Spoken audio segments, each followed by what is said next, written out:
Unaambiwa Gamba ameisikia ile siri ambayo Mama Jo hakukusudia kwenda kuisema kwa Gamba, kwamba Rozi sio mtoto wa mzee Mashushu. Hapo sasa Rozi mwenyewe hajui kwamba mzee Mashushu sio baba yake wa kumzaa. Sasa imagine siku Rozi akija kujua ukweli huu, nini kitatokea? Ibara, karibu sana kwenye hii sehemu ya 12 mzigo mtamu kutoka kwake Eda Zaria G Msulwa. Na mimi naitwa Uncle J Simulizi. Niko hapa na kijana Gamba tukupe huu mzigo mtamu wa kuitwa Hitman Driver. Ibara, karibu sana ndugu yangu. Karibu. Mambo ni yente Gamba. Gamba ushaanza kunipokonya mashabiki zangu Uncle J. Naona wengi wanaanza kukupenda. Unasema Gamba nimemwelewa. Kuna mmoja yule alicomment yani, "Je, nipunguzie Gamba mimi nitakufa na upweru." Nikamwambia tulia. Mimi yangu nipo bwana, unamtaka Gamba nini? Gamba mwenyewe kwanza na mademu 3. Unataka ukakae kwa Gamba ili iwaje? Chana naye. Bwana tuendelee ndugu yangu.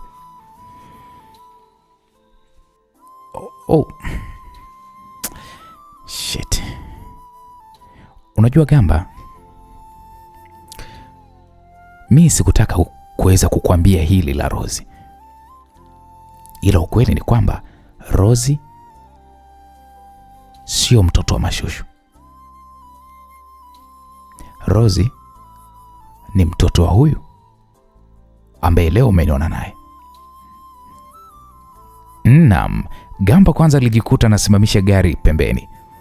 Alimgeukia Mama Jo na kisha alimtazama usoni mwake, huku akiona mtazama jinsi alivyokuwa amelegeza macho kwa ajili ya pombe nyingi alizokuwa amekunywa, na alihisi alichokuwa amekizungumza bosi wake sio kitu kilichokuwa kimetoka akilini mwake, bali ni wingi wa pombe aliyokuwa amekunywa. "Madam, sidhani kama ni jambo zuri kwenda nyumbani. Ukiona hali kama hii, inabidi nikupeleke sehemu ukapumzike mpaka pale pombe zitakapoweza kukuisha." "Gamba, vile utakavyo bwana, wewe ndio utakachokiamua."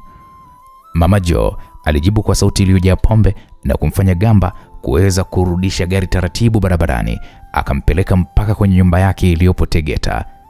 Akamtoa ndani ya gari, alimshika kiunoni na kumsaidia kutembea na alianza kumuingiza ndani. "Gamba, kwani hapa ni wapi?" "Ni sehemu salama kwa wewe kuweza kupumzika." Gamba alizungumza huku akiwa anamuingiza Mama Jo chumbani na kisha alimlaza kitandani.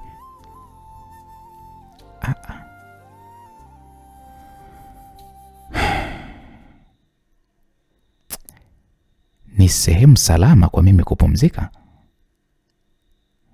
Unajua Gamba, leo nimetiwa jamani. Kuna wanaume jamani wanajua kumla mwanamke. Mama Jo aliendelea kuropoka maneno ambayo Gamba hakutaka kuyazingatia zaidi tu. Alimvua viatu vyake madamu huyu na kisha alimfunika pale shuka na kumwashia AC kwa kiwango ambacho hakitoweza kumuumiza. Alisimama pembeni na kisha alimtazama Mama Jo aliyekuwa anaanza kulala, na azikupita dakika 5 aliweza kupitiwa na usingizi. Gamba alirudi sebleni na kuwasha TV na kisha alianza kutafuta pale channel iliyokuwa inaonyesha madhara iliyokuwa imetokea kwenye kiwanda cha saruji kinachomilikiwa na mzee Mashushu huko mkoani Mbeya. Simu ya kijana Gamba papo hapo ilianza kuita. Alitazama kwa sekunde kadhaa na kisha akaipokea. "Baby, vipi?" "Poa tu mpenzi, niambie." Gamba alizungumza kwa sauti ya uchovu kweli kweli. "Safi jamani, mbona amrudi? Nampigia mama simu yake apokei." "Yupo kwenye kikao, akimaliza atakucheki." "Unajua nimekuwa na wasiwasi. Kwa maana nampigia apokei." "Wala hata usijali baby." "Ila mbona unazungumza kama vile umechoka mme wangu?" Nimechoka tu."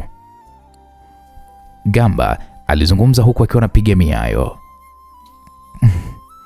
"Basi ukirudi nitakufanyia massage ya mwili mzima mme wangu." "Nitakushukuru baby." "Mnarudi muda gani?" "Sijajua." "Basi sawa mme wangu, majukumu mema." "Nawe pia." Msikilizaji, Juliana alikata simu. Gamba Alijifikiria kwanza kwa sekunde kadhaa na kisha alitafuta namba ya simu ya nyumbani kwake anapoishi Rebecca pamoja na wanaye. Akaipiga namba hiyo kama mara 3, lakini simu haikupokelewa kabisa. Watakuwa wamelala kwa sababu muda umekwenda sana. Gamba alizungumza huku akitazama saa mkononi mwake. Kutokana na uchovu wa siku nzima, alijikuta akipitiwa kwenye kochi na kisha kalala 444. Alfajiri na mapema, Mama Joe alikuwa ni wa kwanza kuamka. Alitazama mazingira aliyopo na alianza kujinyosha pale mwili wake taratibu kabisa. Jamani, nimefikaje hapa? Mama Joe alizungumza huku akiwa anajitazama mavazi yake na hapakuwa na sehemu yoyote aliyokuwa amevuliwa nguo. Alishuka kitandani na akaangalia viatu vyake vikiwa vimewekwa pembeni ya kitanda. Alijishika kichwa Mama Joe huku akihisi maumivu makali mno ya kichwa yatokanayo na pombe nyingi alizokuwa amekunywa. Alisimama akatembea mpaka dirishani. Aliliona gari lake nje huku mandhari ya nyumba hiyo yakionyesha ilikuwa imetulia mno. Alitoka chumbani akamwona Gamba akiwa amejilaza kwenye kochi huku TV ikiwa imewaka. Gamba, umeamka? Gamba alizungumza huku akimtazama Mama Joe aliyekuwa amesimama huku akimtazama.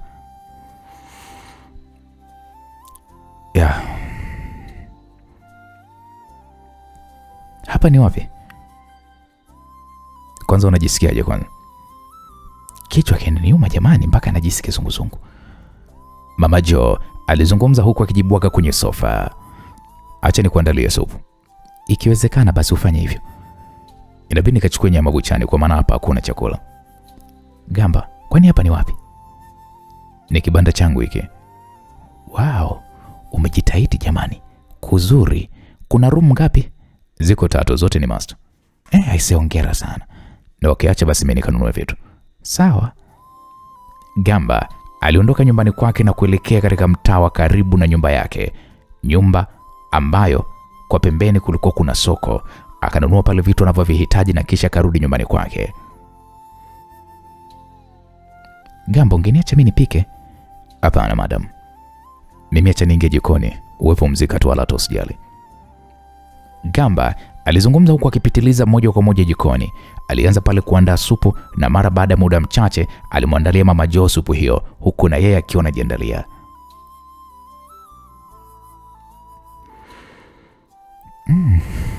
Tamu aise. Gamba, wewe ni mpishi mzuri sana. Ndio. Na ndio maana mahotelini wanaume ndio ambao wanakuwa ni wapishi kwa sababu tunajua sana kwenye kupika. Ni kweli kabisa. Mama Joe aliendelea kunywa supu hiyo ya moto yenye nyama nyingi na limao.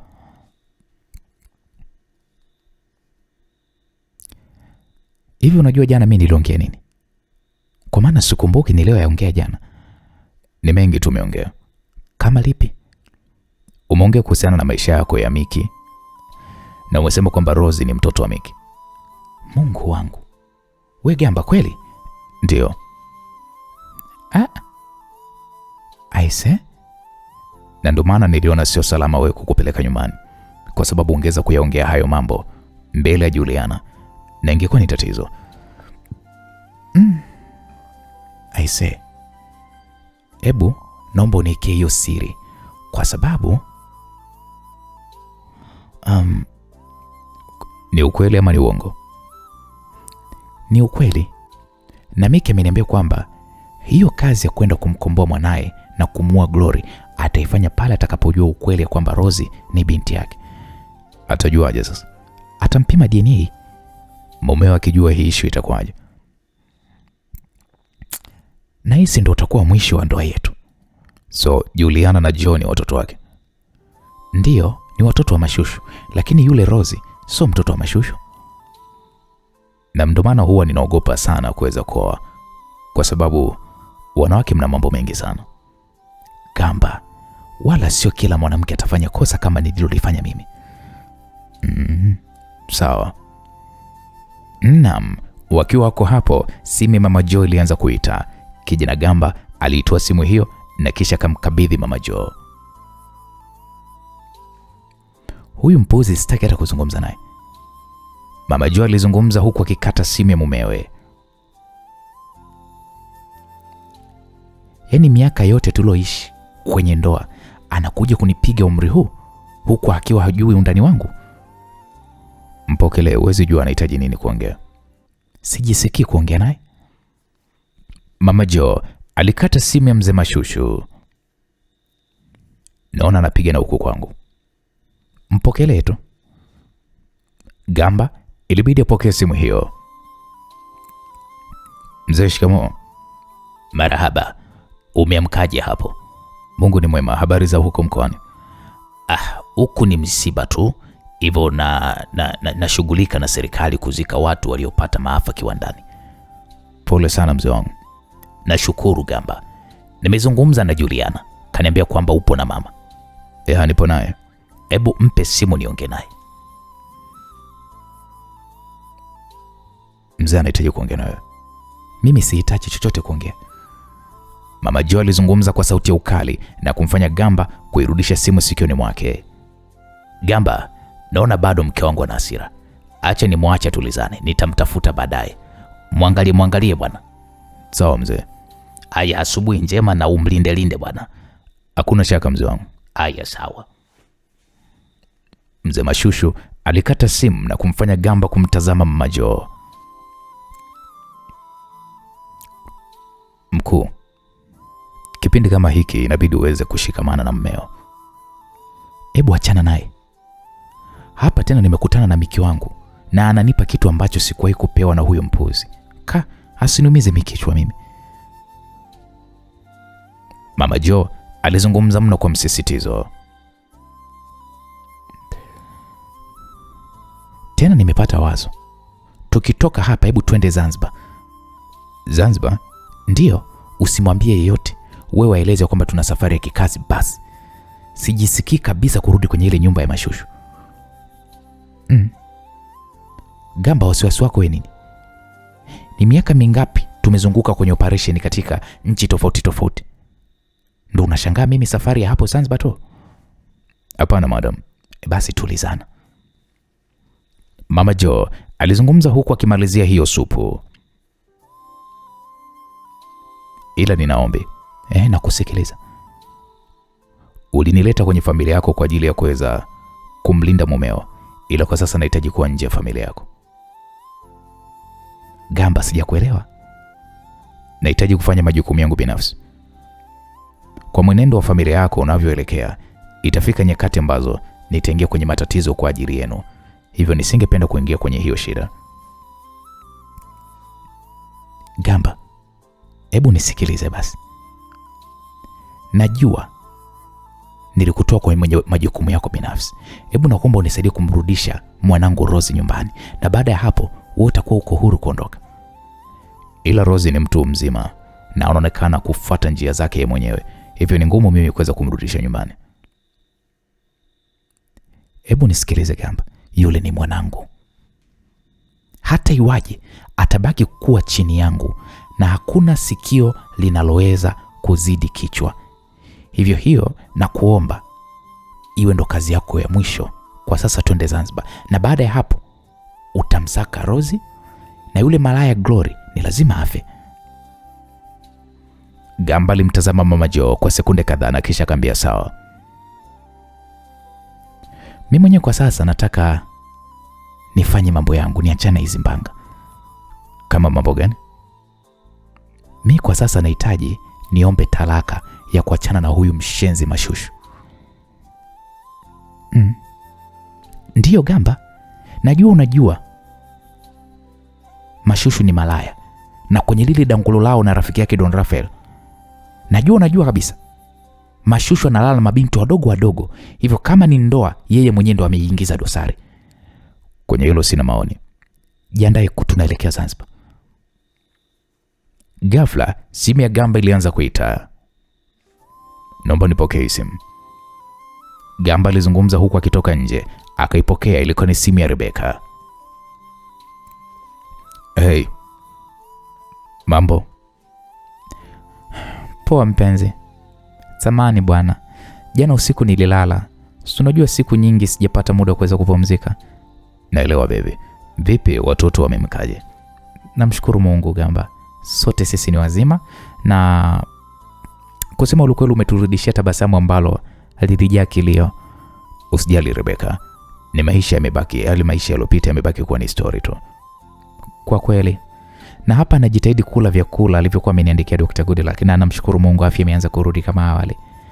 Rebeka, hilo ndo jambo la msingi. Hebu hakikisha unafuata yale yaliyoandikwa na dokta. Na pia ndani ya hiyo nyumba kuna gym, ina kila kitu, hivyo jitahidi pia kufanya mazoezi madogo madogo ili kuweza kuweka mwili sawa.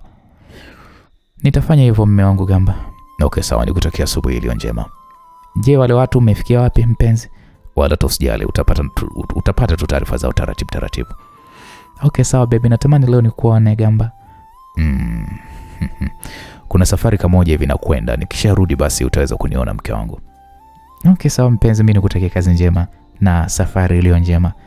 Asante sana. Naam, Gamba kakata simu.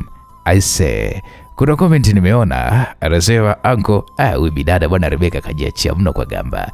We bwana we, ex-arudiwi bwana. Gamba alikata simu huku akimtazama Mama Jo aliyekuwa anatoka ndani. Nisikilize Gamba, nimeshaosha vyombo sasa, tunaweza kwenda. Okay, sawa madam. Unaonekana una furaha sana Gamba. Hebu nisimulie kidogo hiyo furaha yako. Amna bwana.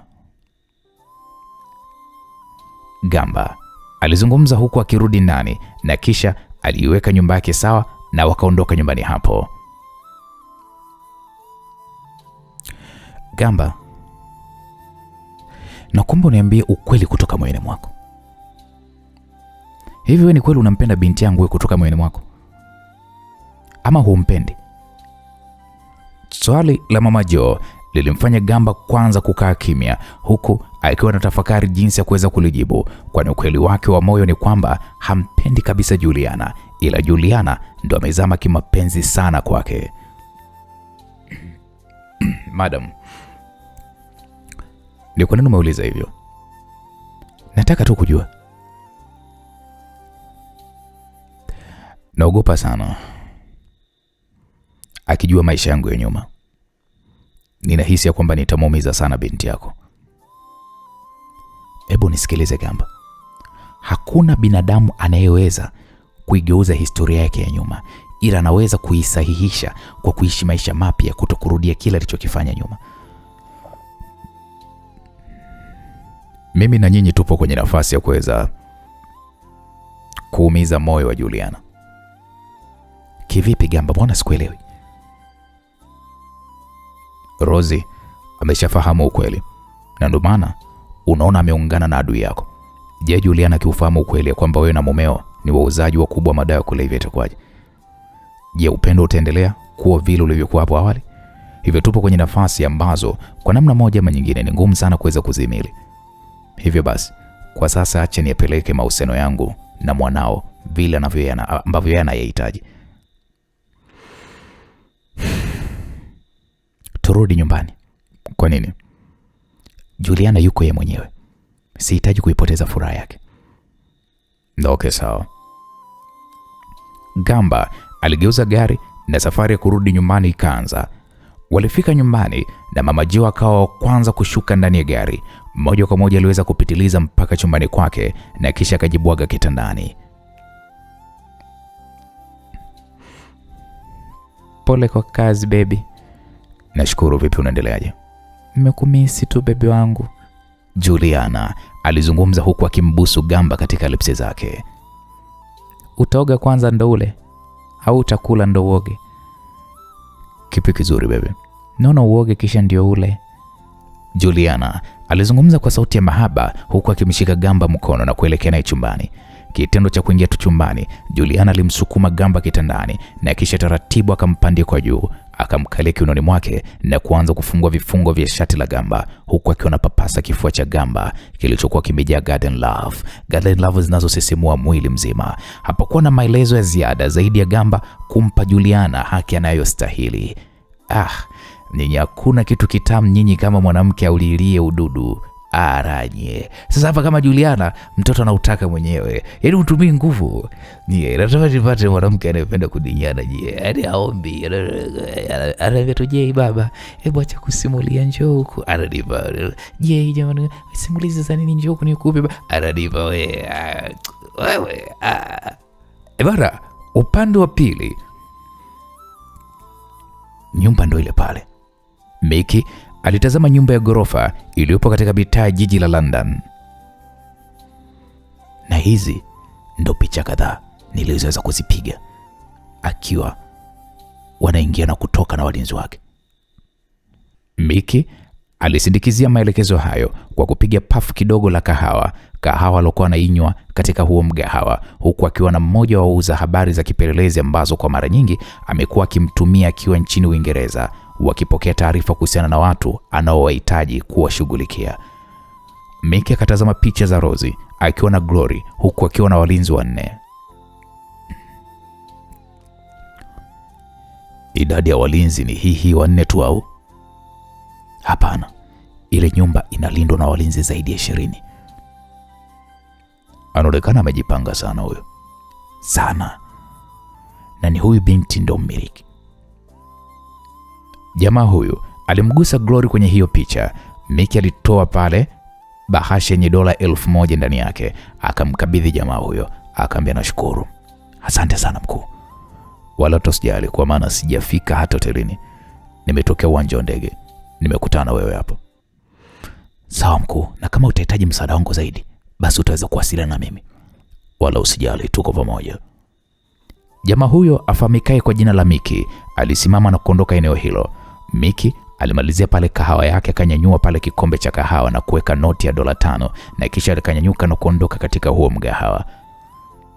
Akapita pale magorofa 4, aliingia katika jengo la gorofa 25 ambalo ni jengo la hoteli aliyokuwa amepangisha chumba ambacho anaiona vizuri nyumba ya Glory. Acha ni ujue ukweli sasa, Miki alizungumza huku akiwa amesimama dirishani, huku akiwa anatazama nyumba hiyo ya Glory. Naam, msikilizaji, upande wa pili. Wifi, mbona unaonekana kama una mawazo mengi? Glory aliuliza huku akimtazama Rosie aliyokuwa amekaa sebleni.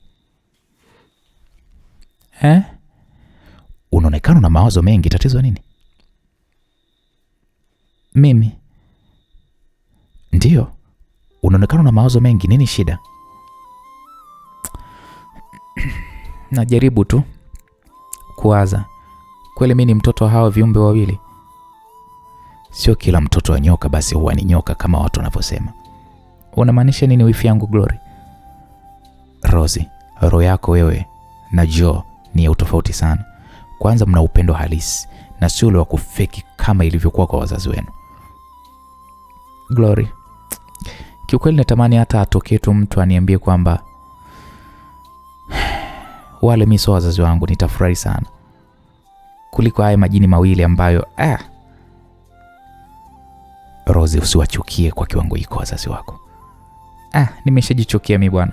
Watu gani ambao mioyo yao ni mibaya kama vile mashetani? Na hisi shetani naye anajifunza kutoka kwa wazazi wako. Umeona Walijikuta wakicheka kwa pamoja.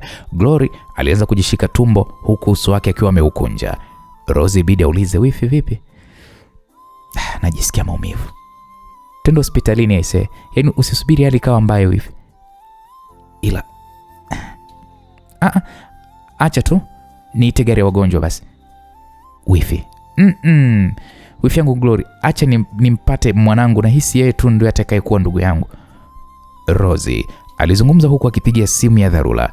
Hazikuisha hata dakika 10 gari ya ugonjwa ilifika nyumbani kwa Glory, na taratibu Glory aliweza kuingizwa kwenye gari hiyo. Taratibu safari ikaanza ya kuelekea hospitalini. Bwana Miki akiwa chumbani kwake huko hotelini gorofani, alipokuwa ametegesha kamera yake inayorekodi matukio yanayoonekana nje ya nyumba ya Glory, kwa haraka akapiga picha gari ya wagonjwa iliyokuwa inaondoka eneo hilo, na kwa haraka akaizima kamera hiyo, kwani ameshawashuhudia Glory na Rosie wakiwa wameingia ndani ya gari la wagonjwa. Miki alitoka chumbani kwake na kuingia kwenye moja ya taksi. Akamwambia yule dereva, fuatilia ile gari ya wagonjwa. Mickey alizungumza huku akitazama gari ya wagonjwa kwa mbali. Wakaifuatilia gari hiyo ya wagonjwa mpaka katika hospitali inayoitwa Women Health Dulwich, ambayo toka amefika nchini Uingereza amekuwa akihudhuria kwa mara kadhaa kliniki katika hospitali hiyo. Glory alipokelewa pale na madaktari na moja kwa moja akapelekwa katika chumba cha matibabu na kuanza kufanywa vipimo, huku Rosie akiwa yuko pembeni yake.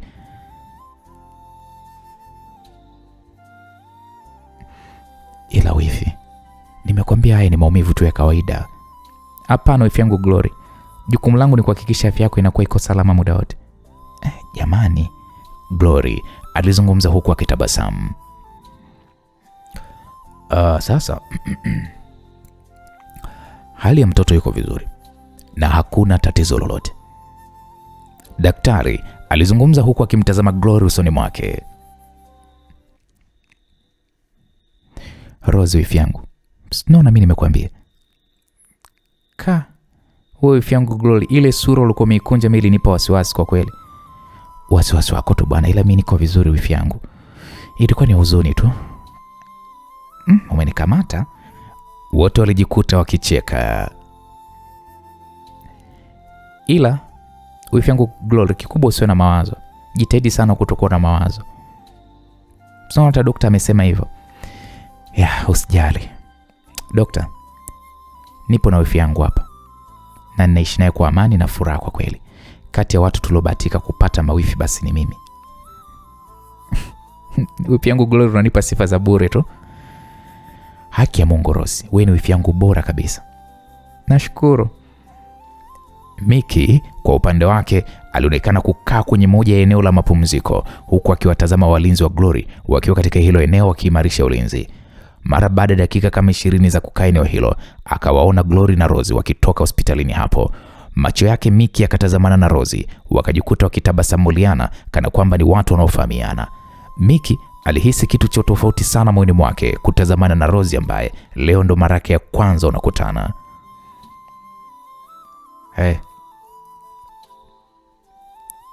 Habari yenu?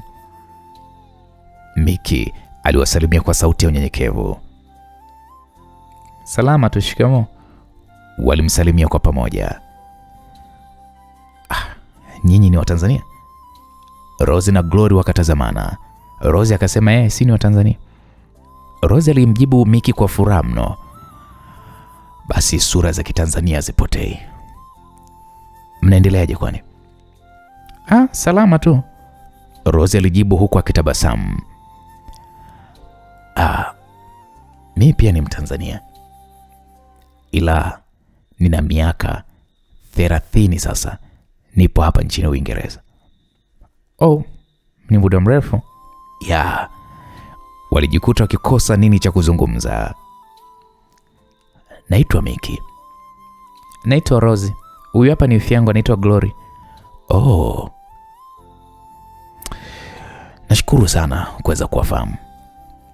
Tunashukuru pia na wewe tumeweza kukujua. Acha sisi tuende. Okay, sawa, hakuna shaka. Rosie na Glory na walinzi wao walitoka nje na kuingia ndani ya magari na wakaondoka hospitalini hapo, huku Mickey naye akiondoka eneo hilo. Rosie, wewe mbona umemchangamkia sana yule mbaba yule?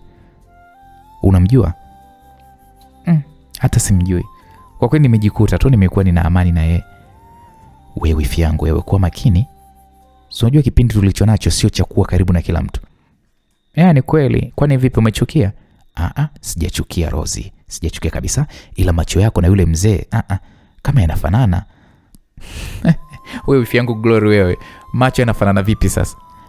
Kweli tena? Macho yako yanafanana yule mzee? Mimi sijui kwa kweli, sasa mimi najionaje?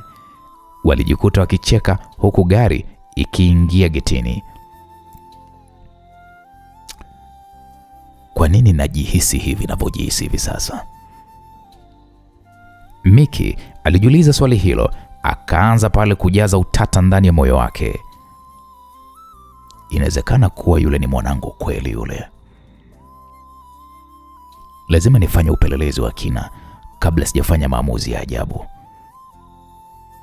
Naam, Meki alizungumza huku akiingia chumbani kwake, na kwa haraka alielekea dirishani kwa ajili ya kuangalia kama anaweza kumwona Rozi kwa mara nyingine tena, ila kwa bahati mbaya tayari walikuwa wameshaingia ndani na nje walikuwepo walinzi tu pekee.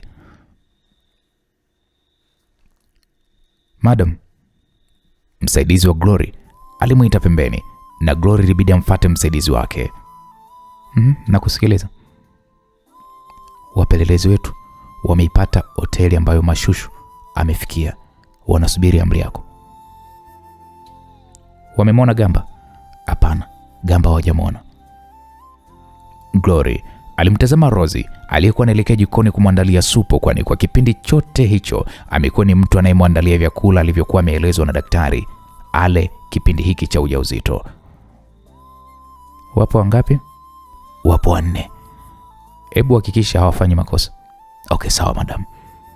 Msaidizi huyu wa Glory akaondoka eneo hili. Mwanangu, babu yako ni mtu mbaya sana. Inabidi apate kile ambacho amestahili kukipata. Glory alizungumza huku akilishika tumbo lake ambalo tayari limeshaanza kuwa kubwa. Msikilizaji, upande wa pili huku kwenye midinyano, Juliana alionekana kuzungumza kwa kusema, maskini wewe, wanatilia huruma. Juliana alizungumza huku wakiwa wanatazama TV mazishi ya wafanyakazi waliokufa katika kiwanda chao. Mungu tu awasaidie. Gamba alizungumza kwa sauti ya upole huku akiendelea kupata kifungua kinywa, na hii ni mara baada ya mtanange mkali waliotoka kuupiga yeye na Juliana. Ona suti alovaa baba imempendeza. Juliana alizungumza huku akiwa amejawa na tabasamu mara baada ya kumwona baba yake. Ni kweli.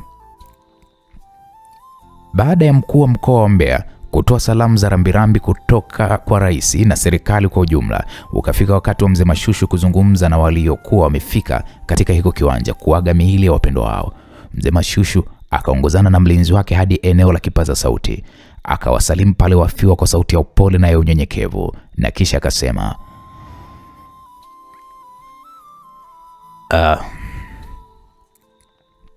jamani, huu ni msiba mkubwa sana kwenye hili taifa. Ni msiba ambao tumepoteza ndugu, tumepoteza jamaa na marafiki zetu ambao kwa namna moja ama nyingine walikufa wakiwa kazini, wakipambana kuhakikisha wanasongesha gurudumu la kimaisha na uchumi wa hii nchi. Nikiwa kama mkurugenzi mtendaji wa hii kampuni, nipende kutoa ahadi kwa wafiwa wote na wale ambao wamejeruhiwa kwenye hii ajali.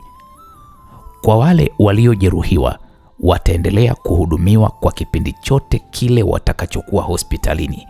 Wao na familia zao wataendelea kupata stahiki zao kwa kipindi chote cha kuugua hadi kupona. Baadhi yao wamepoteza viungo vya miili yao, hivyo watatafutiwa namna ya kuendesha maisha kwa kufunguliwa biashara ambazo zitasaidia kuendesha maisha yao.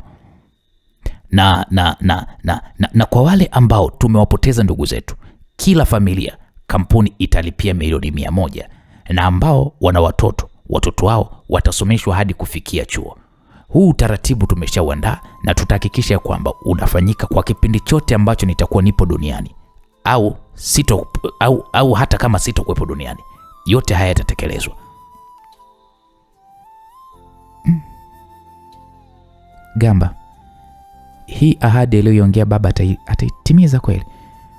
Juliana aliuliza huku akiwa anamtazama Gamba. Anaweza. Kuwalipia milioni 100 wafanyakazi wote waliokufa ni wengi, ujue. Pesa hiyo ni nyingi mno. Na azungumze kitu cha ukweli, kwa sababu kuingiza siasa kwenye maisha ya watu ni hatari, ujue. Juliana, mbona una wasiwasi na baba yako ikiwa pesa ipo? Naongea hivyo kwa sababu mimi nipo kwenye mfumo mzima wa kampuni zetu, hivyo naelewa haya mambo.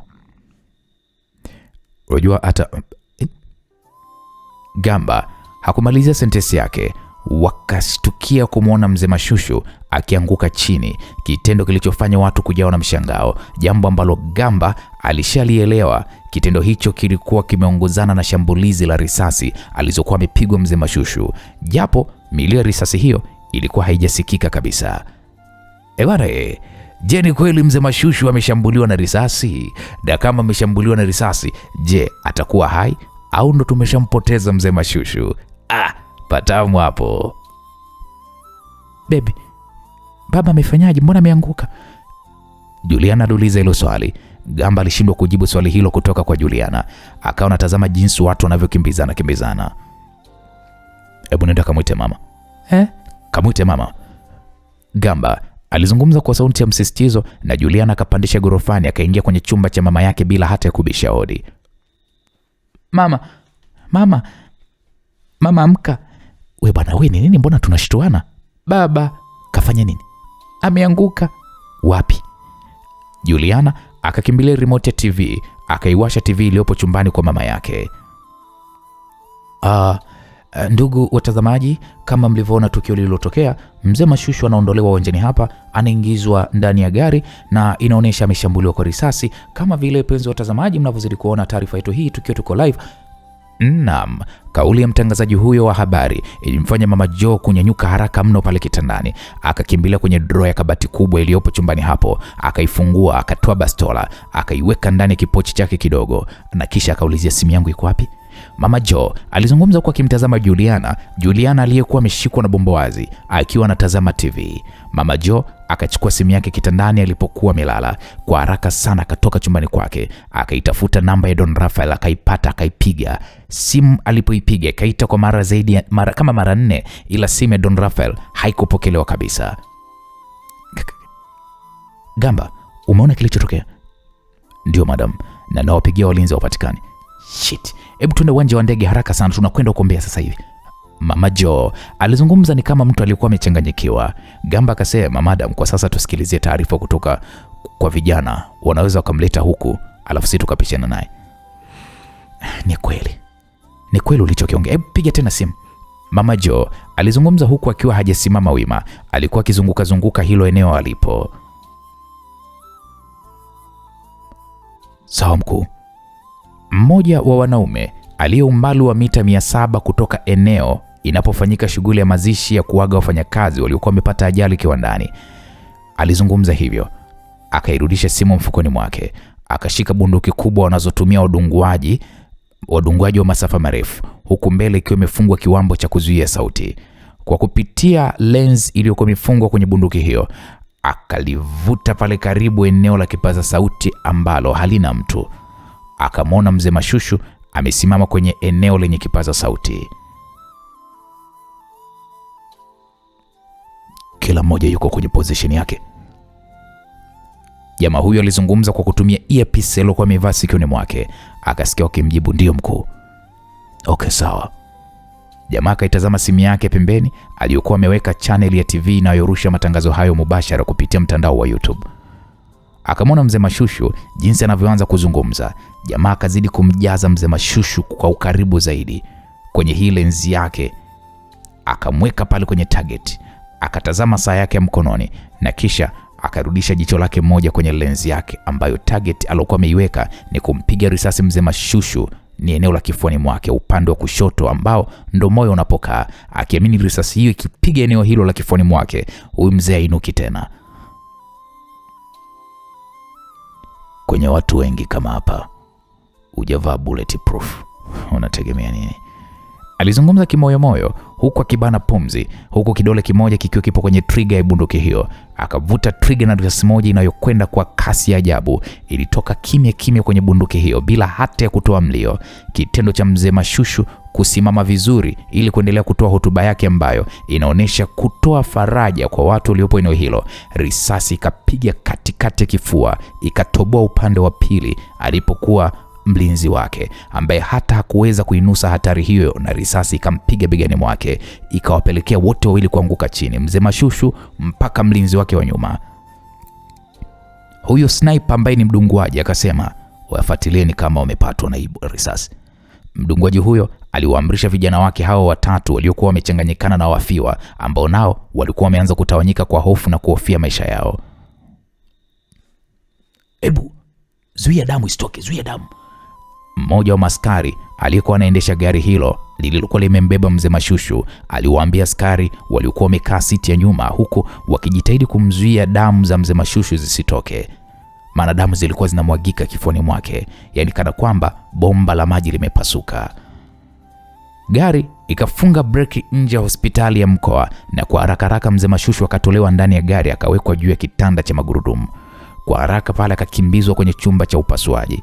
Mlinzi wake naye akafikishwa hospitalini hapo, huku akiwa ameongozana na gari za Don Rafael na walinzi wake, huku ulinzi wa askari ukiimarika hapo hospitali. Madaktari hawakuwa na muda wa kupoteza, wakaanza zoezi la kufanya pale upasuaji huo. Don Rafael alitoa simu yake mfukoni na kuangalia missed call za shemeji yake. Akairudisha simu mfukoni mwake kwa sababu hana jibu la kumpatia Mama Joe kuhusiana na hali ya mmewe. Mkuu, hali sio shwari. Inabidi turudi Dar kama hutojali. Mlinzi mkuu wa Don Rafael alizungumza kwa sauti ya chini, huku akimtazama Don Rafael aliyekuwa amejawa na wasiwasi. Sikiliza. Siwezi kuondoka bila ndugu yangu. Ni lazima nijue hali yake Mashushu. Uambie vijana wako waimarishe ulinzi. Sawa. Don Rafael akamsimamisha daktari mmoja aliyekuwa anaelekea chumba cha upasuaji. Dokta, una uhakika hospitali yenu inaweza kuokoa maisha ya ndugu yangu? Tunafanya kila linalowezekana kuhakikisha tunaokoa maisha yake. Mkuu, Gamba anapiga simu. Mkaushie kwanza, sihitaji kuongea na yoyote. Sawa. Narudia. Sihitaji simu ya mtu yoyote. Waambie na wenzako. Sawa mkuu. Jamani, mkuu anasema hakuna kupokea simu kutoka kwa mtu yoyote. Kati yetu sisi tunaelewana? Mlinzi mkuu wa Don Rafael alitoa maelekezo hayo kwa walinzi wake, kwani walikuwa wanahitaji kupata taarifa ya daktari ndio atoe taarifa kwa familia ya mzee Mashushu. Jamani, hebu ongezeni damu. Daktari mkuu anayeongoza operesheni hiyo alizungumza, na drip za damu zikaongezwa, huku zikiwa zimefunguliwa na kuingizwa damu kwenye mishipa ya mzee Mashushu aliyekuwa amewekewa gesi ya oksijeni kumsaidia kupumua. RPC alifika hospitalini hapo akiwa na vijana wake. Vipi mkuu, mmefanikiwa kumkamata hata mmoja wao? Don Rafael aliuliza huku akimfuata RPC sehemu alipokuwa amesimama. Hapana mzee, ila vijana wangu wapo kazini kuhakikisha wanampata alihusika na hili tukio. Jitahidi bwana, na ikiwezekana ulinzi hapa uongezwe. Wala hata usijali, kazi inakwenda kufanyika. Ulinzi utazidi kuongezwa maradufu. Jeshi la polisi lipo kwa ajili yenu. Simu ya RPC ilianza kuita. Alitoa mfukoni na kuona ni namba ya IGP. Kwa haraka ilibidi aipokee. Jambo afande. Jambo mkuu. Kuna simu inaunganishwa hapa. Kuna maswali inabidi uweze kuyajibu. Sawa mkuu. Jamani, mimi ni mke wa Mashushu. Nahitaji kufahamu hali ya mume wangu. Madam, ndo nimefika hapa hospitalini na nimekuta yupo chumba cha upasuaji madam. Hebu hakikisha basi unanipatia ripoti ya hali ya mume wangu. Sawa madam. Afande. Ndio mkuu.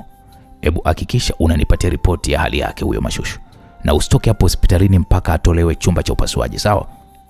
Sawa mkuu. Simu ikakatwa na kumfanya RPC ashushe pumzi taratibu.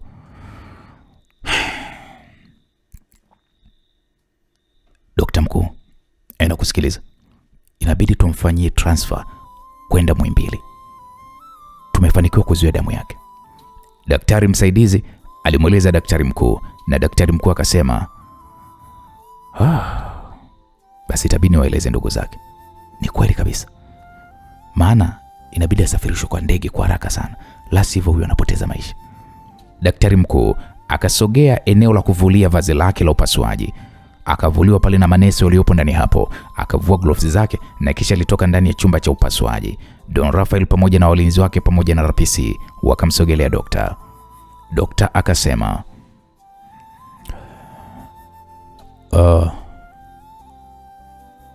jamani, Tumejitahidi kadiri ya uwezo wetu na tumefanikiwa kuweza kuzuia damu isiendelee kutoka. Hali ya mgonjwa bado haiko vizuri, hivyo ikiwezekana apelekwe Muhimbili, Dar es Salaam, na ikiwezekana mtumie usafiri wa ndege. Wenzetu kule na vifaa bora zaidi vya upasuaji. Sawa dokta, tunashukuru sana dokta. Kama ni ndege ipo tayari, tunaweza tukampeleka uwanjani. Basi sawa. Anadaiwa na mtaondoka na madaktari wetu 2 na nesi 1 ili kuhakikisha hali tuliyotoa tumemweka nayo sasa hivi haiwi mbaya. Okay, sawa dokta. Naam, hapakuwa na muda wa kupoteza. Mzee Mashushu alipakizwa katika gari ya wagonjwa akiwa yuko chini ya uangalizi wa madaktari, na safari kuelekea uwanja wa ndege ikaanza, huku ulinzi wa maaskari polisi na walinzi wa Don Rafael wakizidi kuimarisha ulinzi. Wakafika uwanjani na Mzee Mashushu aliingizwa kwenye ndege binafsi na kisha wakaondoka jijini Mbeya kurudi Dar es Salaam. Amepelekwa Dar. Meseji hiyo iliingia kwa kiongozi wa wadunguaji akiwa ndani ya gari yake. Akasema shit. Kwa Jafa. Alizungumza huku akipiga usukani wa gari yake. Hebu sikilizeni, wote tunatakiwa twende Dar, tuhakikishe Mashushu anakufa.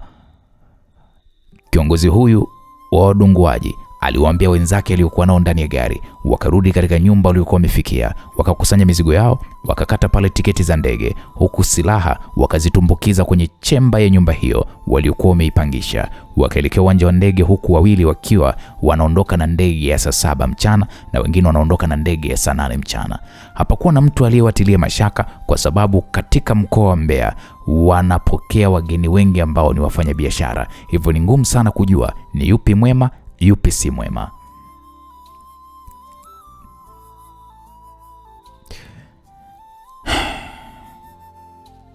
Sawa. Mimi nashukuru sana IGP. Mama Jo akakata simu na kumtazama Gamba na Juliana waliokuwa wanasubiri kupewa taarifa mara baada ya kuzungumza na mkuu wa polisi. Jamani, wapo angani, wanaletwa Dar. Wamempa transfer ya Muhimbili. Mama, basi twendeni uwanja wa ndege tukampokee. Juliana alizungumza huku akimtazama mama yake. Itakuwa ni vizuri kama tukielekea Muhimbili moja kwa moja, kwa sababu mimi naamini akifika uwanja wa ndege atapakiwa kwenye helikopta kwa ajili ya kupelekwa Muhimbili. Ni kweli ulichokisema Gamba. Twendeni Muhimbili tukamsubirie huko. Waliingia ndani ya gari na kuondoka nyumbani hapo. Walifika Muhimbili na wakakaa eneo la kusubiria wagonjwa. Jamani, hawa waandishi wa habari nao wametokea wapi jamani? Mama Jo aliuliza huku akiwa anatazama kundi kubwa la waandishi wa habari likiwa linawafuata kwa kasi mno. Unajisikiaje tukio lililotokea? Unajisikiaje kwa shambulizi lililotokea? Mama Jo, hili tukio ni la kisasi au ni la nini? Tunaomba mtuambie. Watanzania wanatamani kujua, kusikia. Jamani, waandishi wa habari walikuwa wanazungumza kwa mfululizo. Samahani jamani. Ningependa kuwaomba kwanza mumwache mama kwa sasa. Msimuoji tafadhalini. Gamba alizungumza huku akisimama mbele ya Mama Jo pamoja na Juliana ambao wapo kwenye hali ya huzuni. Wewe unazungumza kama nani?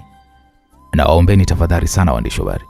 Kwa kifupi, hatujui hali ya mgonjwa na tuko hapa tunamsubiria. Hivyo tunaomba sana tuwe wapole na hatutopenda kuongea zaidi ya hilo. Wewe unazungumza hivyo kama nani?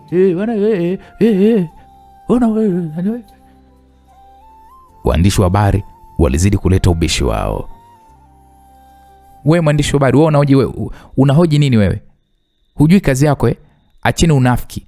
Mnaona watu tupo kwenye huzuni na hali ya wasiwasi, bado mnatuhoji.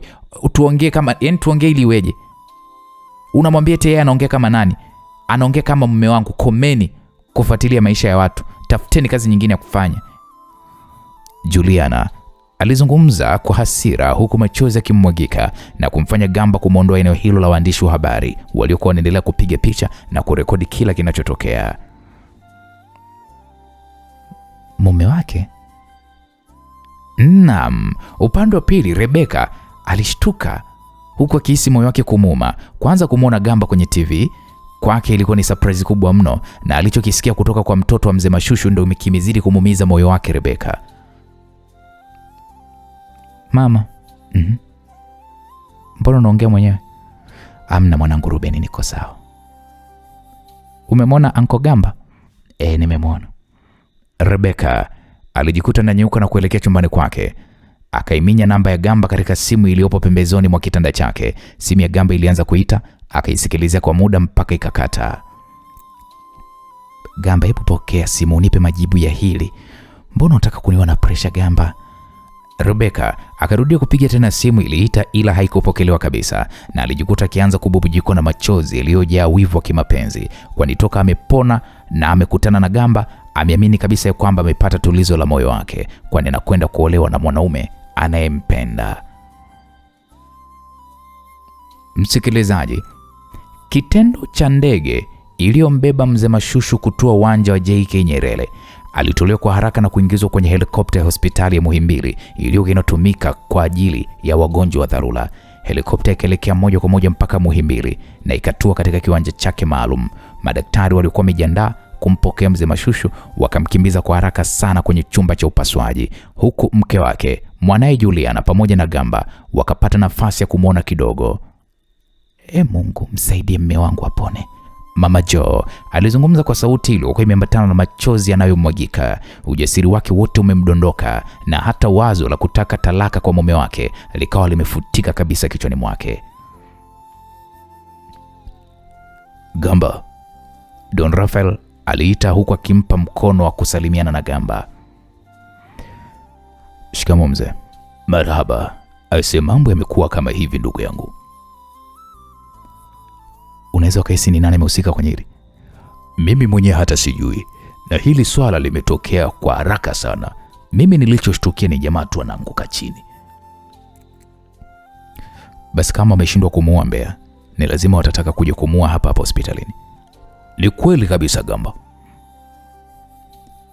Mzee wangu, timu ya vijana wako izidi kuimarisha ulinzi hapa, na inabidi kuwawinda hawa watu. Sijui ni kwa nini sija kwenda Mbeya. Na aliyekuwa amemlinda Mashushu naye amepigwa risasi pia. Oho, ana hali gani kwani? Yeye tumemwacha Mbeya, ila yupo na vijana wengine. Hali yake sio mbaya kwa sababu risasi ilikuwa imempiga begani. Ina maana iliingia kifuani na ikatokea kwa nyuma?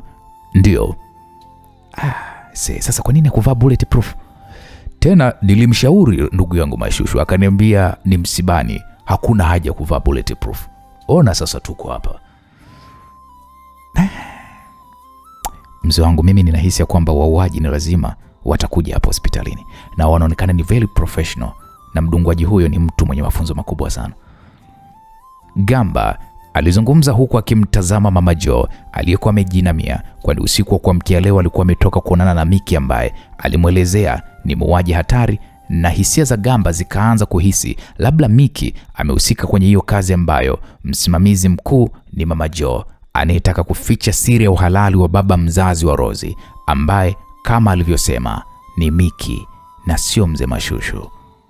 Bwana, mambo yanazidi kupamba moto. Mzee Mashushu amepigwa risasi na hali yake ni mbaya. Je, atafanikiwa kupambana na kifo? Lakini bwana Gamba anaanza kumuhisi Mama Jo ya kwamba amehusika na hili shambulizi la mume wake. Unahisi nini kitatokea? Bwana, tuendelee ndugu yangu, mzigo bado unaendelea. Naam. Don Rafael alionekana kumfuata Mama Jo sehemu alipokuwa amekaa. Wakakumbatiana huku Mama Jo akiwa na mwangiko na machozi. Pole sana shemeji. Mungu azidi kumpigania na atakuwa sawa tu. Amina shemeji. Miki ukweli mwenzi unaogopa. Yaani nimepoteza mtoto, Rozi hajulikani alipo, leo nampoteza mume. Mimi nitakufa mimi kwa pressure. Mama Jo alizungumza huku machozi akiwa yanamwagika. Usiwe na wasiwasi shemeji. Jamaa atakaa tu sawa. Kiukweli naomba Mungu iwe hivyo. Nampenda mimi mume wangu.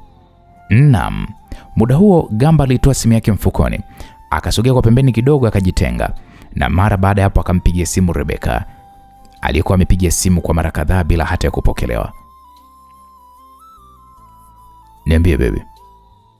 Gamba, naomba uniambie, huyu binti ana maana gani kusema wewe ni mume wake tena mbele ya vyombo vya habari? Kwa hiyo hata salamu hamna? Hapana Gamba. Unajua ni namna gani ninavyokupenda. Yaani inakuwaje mwanamke mwingine anasema mbele ya vyombo vya habari kwamba ni mke wako? Hebu achana hayo mambo. Kwa sababu hadi halisi kama umeangalia kwenye vyombo vya habari umeweza kuona kuwa mzungumzaji alikuwepo kwenye jazba. Ila ukweli yule ni mdogo wangu. Hivyo hakuna chochote kati yetu. Na sasa hivi tupo hospitalini, kila mmoja amechanganyikiwa kwa kile kilichokuwa kimetokea. Gamba, una uhakika? 100%. Kwa nini sasa nikufiche Rebecca? Okay, sawa mpenzi wangu. Nakupenda sana Gamba. Rebecca alizungumza kwa sauti ya mapozi iliyojaa mapenzi. Gamba akaangaza walipokuwa wamekaa Mama Jo na mwanae, na kisha akamwambia nakupenda pia Rebecca, baadaye tutaongea. Gamba alikata simu bila hata ya kusubiria jibu kutoka kwa Rebecca, na kisha kairudisha simu mfukoni mwake. Bane, mkuu. Akamkabidhi simu iliyokuwa inamuonesha Gamba akiwa na familia ya Mzee Mashushu. Huyu jamaa mbona yuko hai huyu? Kiongozi huyu wa maadui alizungumza huku akiwa anatazama jinsi Gamba anavyozungumza na waandishi wa habari. Mimi mwenyewe nashangaa kumuona hapa. Huyu jamaa silisemekana amekufa huyu. Ndio tujiulize maswali mkuu. Inakuaje? Hata sisi tumemwona hapa tunashangaa. Sasa huyu jamaa kama yuko hai, alafu yupo na hii familia, ni hatari kwa sisi kusogea pale hospitalini alipopelekwa, kwa sababu huyu jamaa anajua kuinusa hatari. Naam, mkuu huyu wa wadungwaji, ambapo kwenye kikosi chao wapo 4. Jamaa huyu ndiye anayekiongoza hiki kikosi. Alizungumza hayo maneno huku akiwa hapo kwenye gari ndogo, na hii ilikuwa ni mara baada ya kutua katika jiji la Dar es Salaam wakiwa wanaelekea Muhimbili. Mkuu, kwa nini unasema hivyo?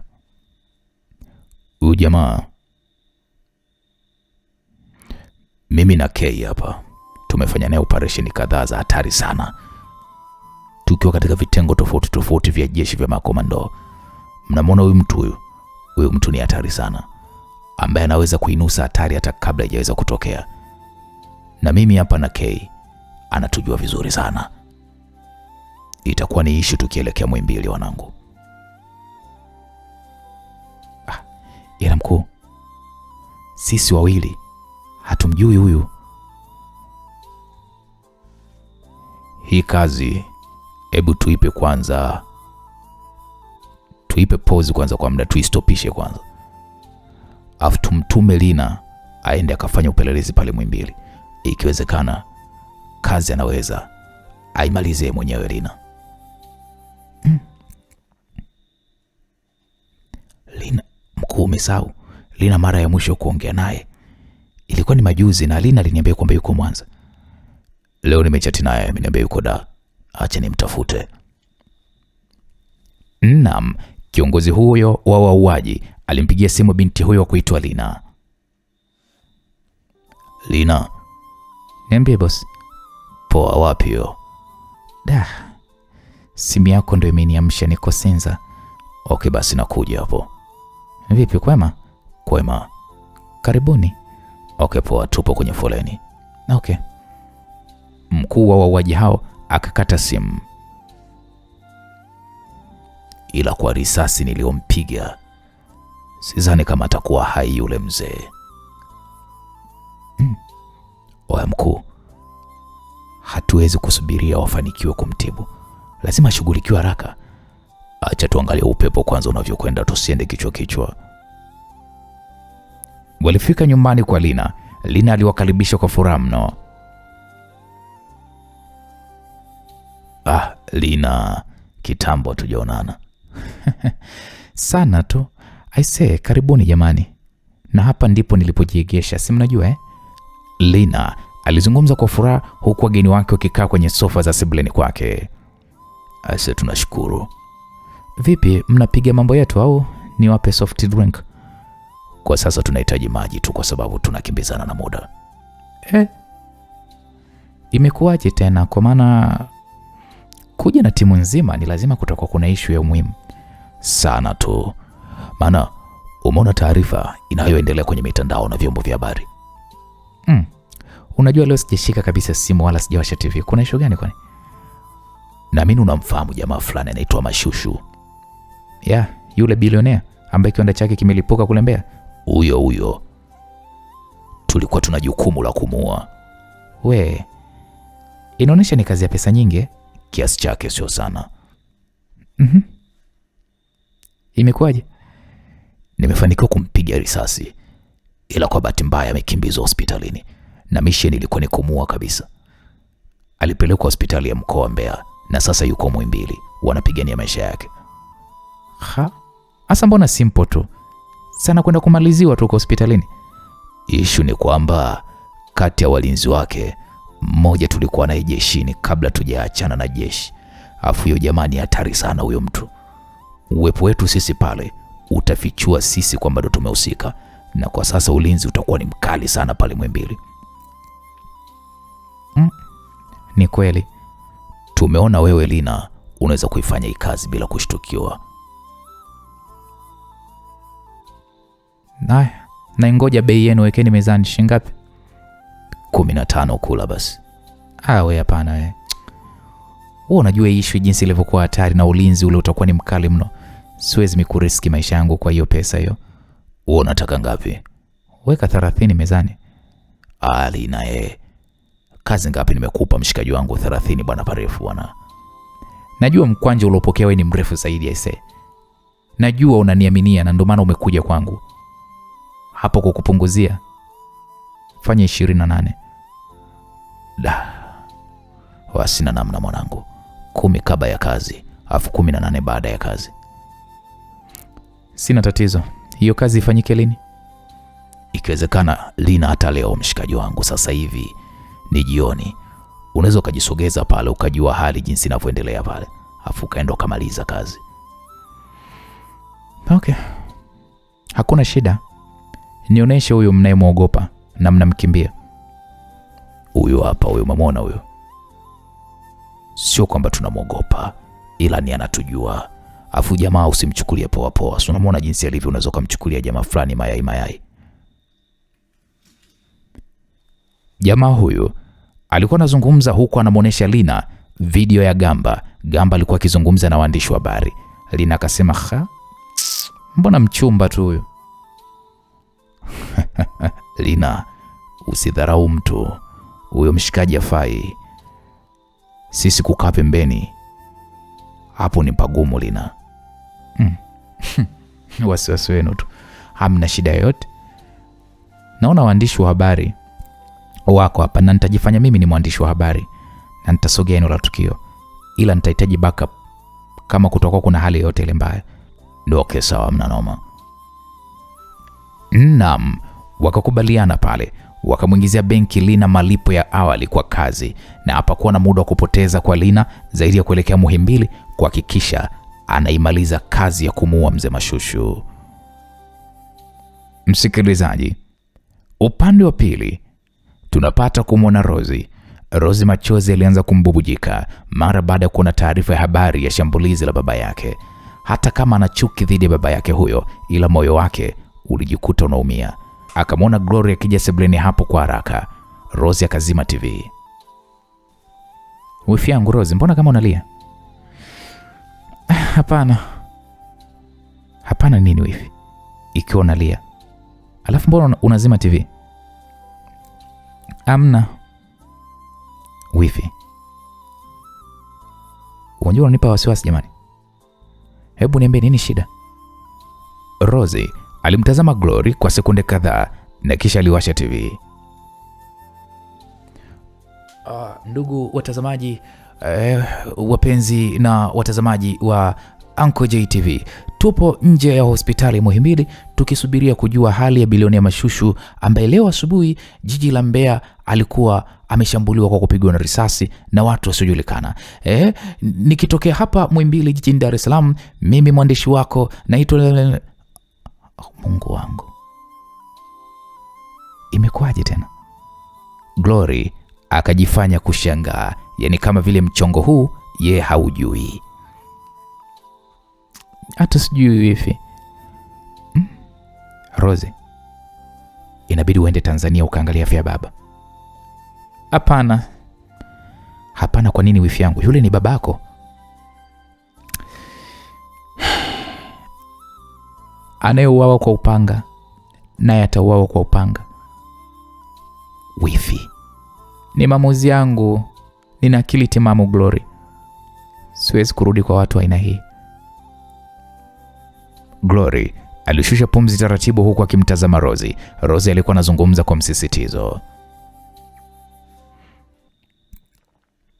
Siku zote malipo ya uovu ni hapa duniani na sio mbinguni.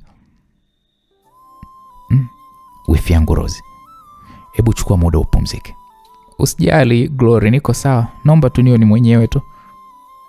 Rosie alinyanyuka na kuondoka sebuleni hapo. Msaidizi wa Glory akamfuata akamwambia, madam,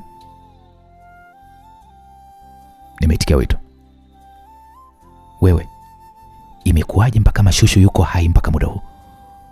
Glory aliuliza kwa sauti ya chini, na ndipo msaidizi wake akasema, madam, kwa risasi aliyopigwa ni Mungu tu ndiye atakayeamua aishi au asiishi.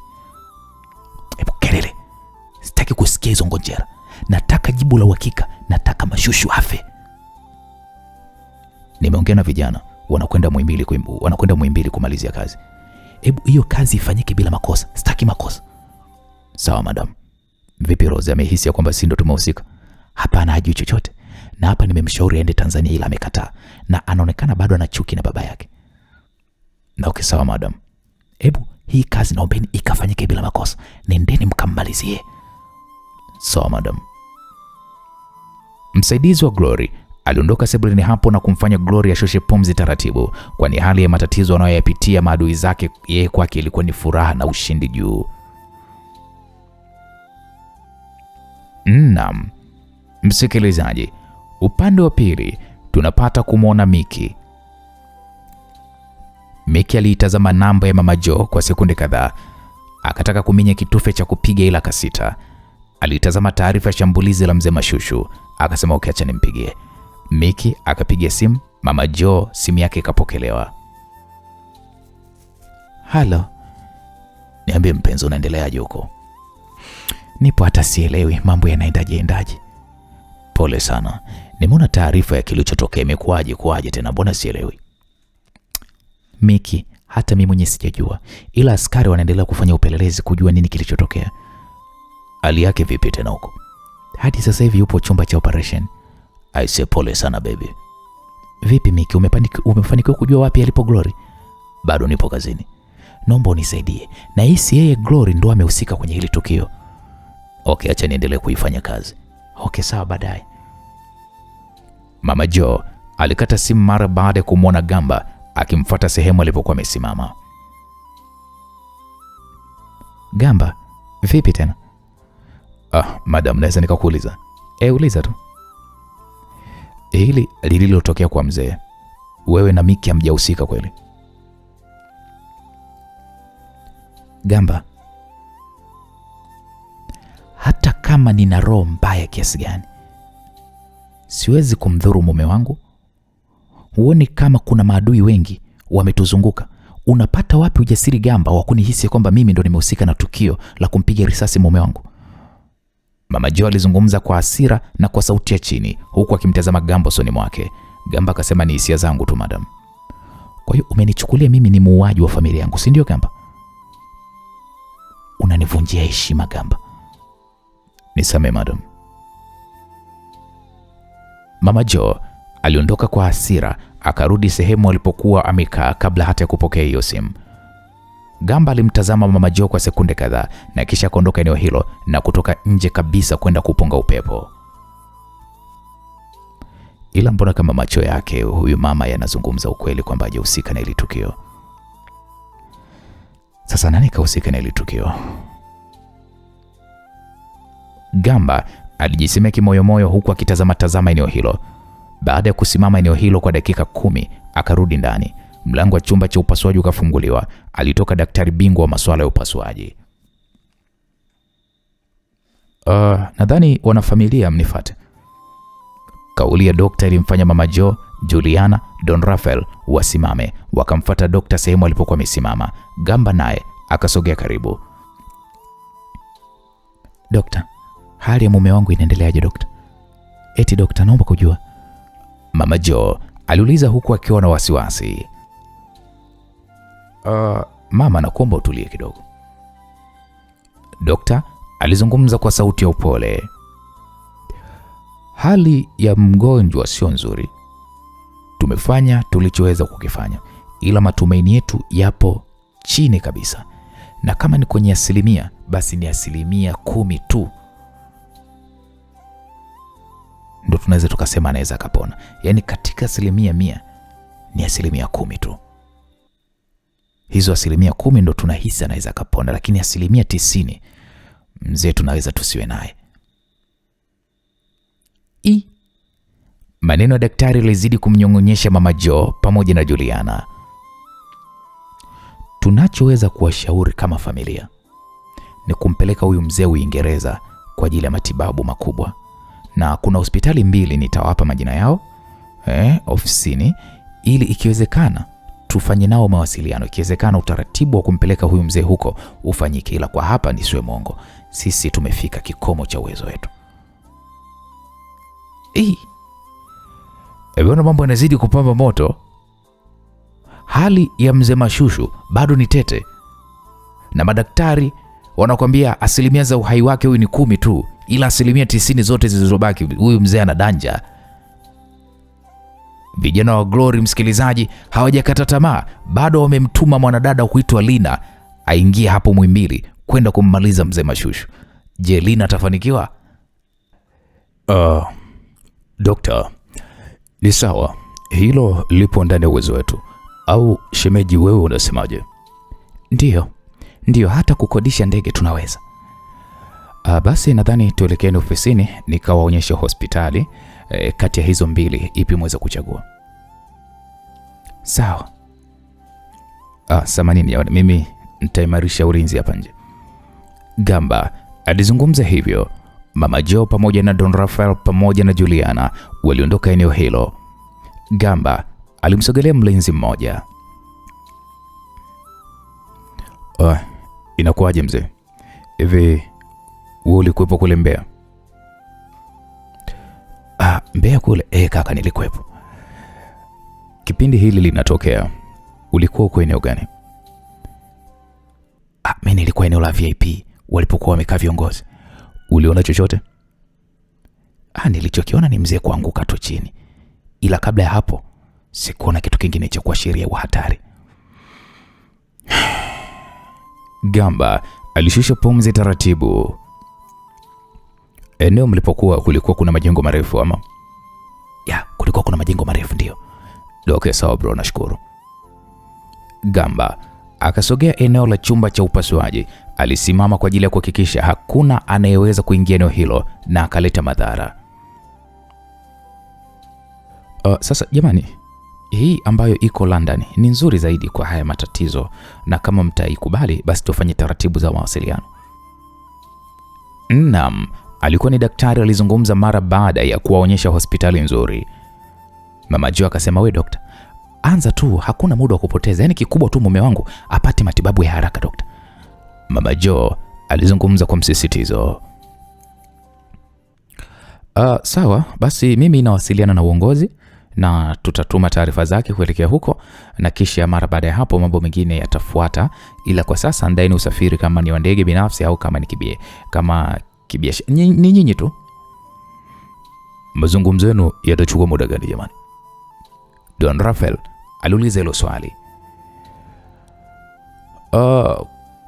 Kwa sababu tunasubiri ushirikiano mzuri na ile hospitali ya kule London. Nadhani ndani nusu saa nitawapatia majibu. Okay, sawa basi. Sisi tunafanya hivyo, taratibu zote tunaziandaa. Naam, Don Rafael na shemeji yake yani Mama Jo wakatoka ofisini hapo kwa daktari. Don Rafael akasema, shemeji, sasa acha mimi nikawafanye mpango wa private jet, wewe na Juliana ikiwezekana mwende nyumbani mkabadili nguo, na kisha tutawasiliana kama ni kwenda uwanja wa ndege moja kwa moja iwe hivyo, na kama ni kuondokea hospitalini basi tutajua. Sawa shemeji. Kwa sasa mjikaze. Hali hii inatisha, ila Mungu ndiye muweza wa kila kitu. Tutamfikisha hospitalini salama, na masuala ya visa nina imani mnaweza kuyashughulikia kutokea juu. Ni kweli kabisa. Mimi nitampigia simu rafiki yangu anisaidie kwa sababu mumewe ni rais. Hakuna shaka shemeji. Ningeshauri mwende na huyu kijana. Nani huyu? Gamba. Yes, Gamba. Inaonesha Gamba uwezo wake wa kumlinda mzee uko vizuri sana. Sawa. Mama, sijui kama passport ya kusafiria kama anayo Gamba. Atakuwa nayo tu. Shemeji, mimi sitokwenda. Nitabaki hapa kuhakikisha kwanza biashara haziumbi, na pia alihusika na hili anakamatwa. Sawa shemeji, nashukuru sana shemeji yangu. Walizungumza huku wakitembea. Walifika eneo la chumba cha upasuaji. Gamba, Mama Jo aliita na Gamba akamfuata. Nisikilize Gamba, tunakwenda Uingereza. Hospitali imepatikana, na hiyo hospitali ipo London. Hati ya kusafiria unayo? Mama nayo. Na wewe unakwenda kuhakikisha kwamba mzee anakuwa salama. Ila kwa sasa hebu baki hapa, sisi tunakwenda nyumbani kuchukua nguo na pasipoti zetu. Utamuelekeza Juliana ni wapi ulipoweka hati yako ya kusafiria, na atakubebea na nguo kadhaa. Okay, sawa. Mama Jo alimfuata Don Rafael alivyokuwa amesimama kizungumza na walinzi wake. Shemeji, sisi tuko tayari. Okay, sawa. Vijana wangu hawa wawili watawasindikiza. Hakuna shaka shemeji. Wewe Juliana, hebu twende. Umeelewa nilipoiweka? Ndio mume wangu, nimekuelewa. Okay, sawa. Juliana ilibidi amfuate mama yake alipokuwa amesimama, wakaondoka eneo hilo. Gamba alimfuata Don Rafael. Kijana, unasemaje? Mzee wangu, je, nitakwenda na timu ya vijana wa kunisaidia ama nitakwenda mimi mwenyewe? Hapana. Okay, sawa. Mimi naamini peke yako Gamba itakuwa ni salama zaidi, hususan ni kwenye nchi kama ya Uingereza. Ulinzi wake ni imara na CCTV kamera kila kona, na isitoshe mimi nina zuio la kuingia Uingereza kwa sababu wanahisia ya kwamba mimi nafanya hizi biashara, na ndio maana sitoweza kwenda huko. Okay, sawa, nimekuelewa mzee wangu. Ila tutakuwa tunawasiliana mara kwa mara kujua hali ya mgonjwa, na mimi huku nitakuwa ninahakikisha pia huyu panya aliyehusika kwenye hili jambo anashughulikiwa haraka iwezekanavyo. Sawa mkuu. Sasa acha nikafanye taratibu za usafiri. Sawa mzee wangu. Don Rafael aliondoka eneo hilo. Lina akamwona Mama Jo akiingia ndani ya gari na kuondoka hospitalini hapo. Baada ya muda kidogo akamwona Don Rafael akiondoka na kuingia ndani ya gari. Lina akasogea pembeni, alitoa simu yake mfukoni na akapiga simu. Niambie. Aisee, hali ya hapa hospitalini inaonekana ni ngumu sana. Kwa nini unasema hivyo Lina? Nimemwona mama na Don wameondoka. Ina maana atakuwa na walinzi. Na yule jamaa mlinionyesha sijamwona akitoka. Unaweza kuingia ndani Lina? Hebu ngoja kwanza ni cheki. Fanya hivyo Lina, fanya. Lina aliweka kamera aliyokuwa ameining'iniza kifuani mwake kwa kuvaa mkanda wa kamera hiyo. Akarudi ndani ya gari, akalifungua begi lake, akajipala pale usoni mwake kwa makeup aliyokuwa nayo, na mara baada ya dakika akahakikisha amependeza. Alishuka ndani ya gari. Lina aliingia ndani ya jengo ambalo mzee Mashushu alikuwa ameingizwa. Lina akafika kwenye korido kilipokuwa chumba cha upasuaji, akamwona Gamba akiwa amesimama pembezoni mwa mlango wa chumba cha upasuaji. Pesa ndo kila kitu shosti. Lina aliwasikia manesi wawili waliokuwa wapo kaunta wakizungumza. Ndo maisha besti. Mzee anapelekwa kutibiwa Uingereza. Ila kuna watu wana roho mbaya jamani nyie. Yaani inakuwaje baba wa watu wanamuua? ikiwa ni mtu mwenye roho nzuri tu. Wewe, nasikia amesaidia watu wengi kama nini, ila ndo hivyo, wema pia uchukiwa. Kwa kweli, sasa hata sijui wafio wanajisikiaje, mtu aliyekuwa na waahidi sasa hivi yuko mahututi. Wewe acha tu. Dada karibu. Manesi hao walikata mazungumzo yao huku akiwa wanamtazama Lina. Salama tu. Hivi mzee bado hajatolewa chumba cha upasuaji? Anafanywa utaratibu wa kuweza kusafirishwa pelekwa Uingereza. Sawa, nashukuru. Wewe ni mwanafamilia au? Mimi ni mjomba wangu. Sasa hapa naona sura mpya tu za walinzi, hivyo naofia hata watu wanaweza wakaniuliza. Pole mwaya. Nashukuru. Mkewe ameondoka kama dakika 15 hivi. Ungewahi ungemkuta. Usijali, acha nimpigie simu. Sawa. Juliana alijifanya kutoa simu yake kwenye kipochi na akaanza kutembea kuelekea nje. Lina, niambie inakuaje? Aise, mpango unazidi kuwa mgumu. Kwa nini Lina? Huyu mzee anaondolewa kupelekwa Uingereza. Shit, na hii kazi inabidi ishe leo hii Lina. Ndio hivyo, na ni pagumu, kuna walinzi kama 20 hivi kwenye korido. Okay, sasa sikiliza, ondoka hapo hospitalini. Mimi nitajua nini cha kufanya. Utafanyaje? Sikiliza Lina, najua wewe, subiri utasikia. Okay.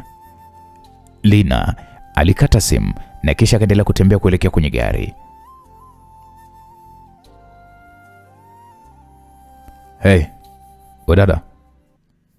Lina aligeuka, alishtuka kumwona Gamba. Abe, manesi wamenieleza kwamba mzee Mashushu ni mjomba wako. Ni kesi utakuwa una maswali mengi ya kuweza kuuliza, hivyo unaweza ukaniuliza tu mimi. Gamba alizungumza huku akimtazama Lina usoni mwake.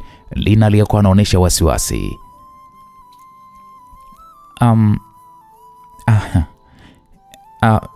Mimi ni mwandishi wa habari, hivyo nilitumia njia hiyo kuweza kujua kinachoendelea. Kitambulisho chako kiko wapi cha uandishi wa habari? Lina aliingiza mkono mfukoni na kutoa kitambulisho, akamkabidhi Gamba, ambapo kipindi anazungumza na manesi alimfuatilia kwa umakini, japo alikuwa mita kadhaa kutoka alipokuwa amesimama na manesi, ila alihitaji kujua kila kitu ambacho Lina alikuwa amekiongea na manesi hao, na ndio maana alihakikisha anamfuata ili kuweza kumhoji. Najua mnafanya kazi nzuri sana, ila kwa hili nakuomba usije ukaweka kwenye mtandao au kwenye kituo chako cha habari, kwa sababu hili swala ni la kifamilia zaidi. Sijui umenielewa hapo madam? Nimekuelewa. Nakuomba kwa ajili ya usalama wa mzee. Sawa. Gamba akamrudishia Lina kitambulisho chake.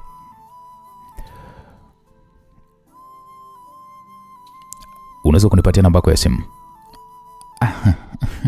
Hapana, ila nakuahidi tu taarifa hii utaisikia. Okay, nashukuru. Gamba akaondoka na kumwacha Lina akiwa anashusha pumzi nzito.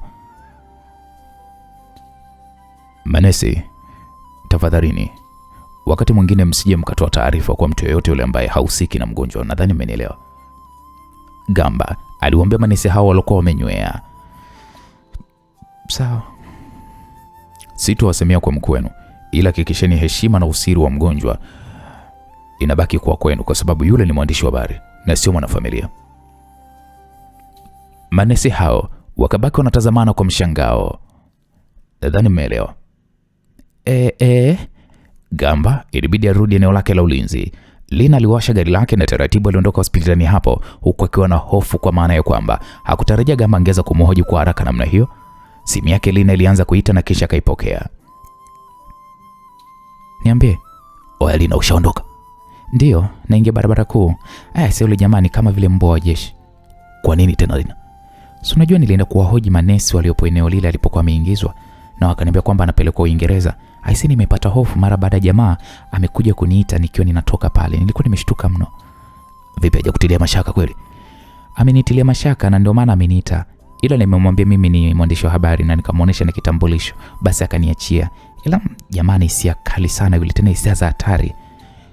Ndio maana nikakwambia huyu jamaa tukienda sisi hapo itakuwa ni shida. Kwa sasa naona ile dharau yako ya kumuita mrembo imeisha. Wewe acha tu. Poa, si tupo kazini. Okay, poa, mtanipa basi mrejesho. Lina alikata simu na kuendelea na safari ya kurudi kwake. Naam, msikilizaji, wauaji wanne wakiwa na bunduki za udunguaji wakajigawanya katika magorofa iliyokuwa imeizunguka hospitali ya Muhimbili, huku kila mmoja akiwa amevaa earpiece ambayo inamwezesha kuzungumza na mwenzake. Oya, wakitumia helikopta tunaye, wakitumia gari za wagonjwa tunaye. Oya, hii kazi lazima ishe leo hii. Watu naelewana.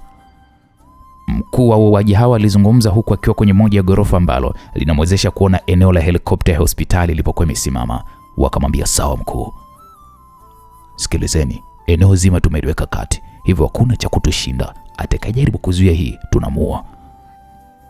Mkuu huyo wa wauaji alizungumza huku akiwa amejilaza chini, huku bunduki yake yenye viguu viwili vya kusimamia ilikuwa imesimama vizuri ikiweko mbele yake, huku jicho lake moja likiwa lipo kwenye lenzi ya bunduki hiyo akitazama helikopta ya hospitalini, na kidole kimoja kikiwa kipo kwenye trigger ya bunduki hiyo, huku mikono yake ikiwa imevalia gloves nyeusi akiwa tayari kwa kufyatua risasi.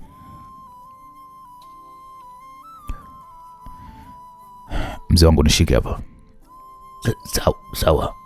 Gamba alizungumza na akatoka nje ya eneo hilo na kuelekea katika uwanja wa helikopta, huku Machale alikuwa akimcheza vibaya mno.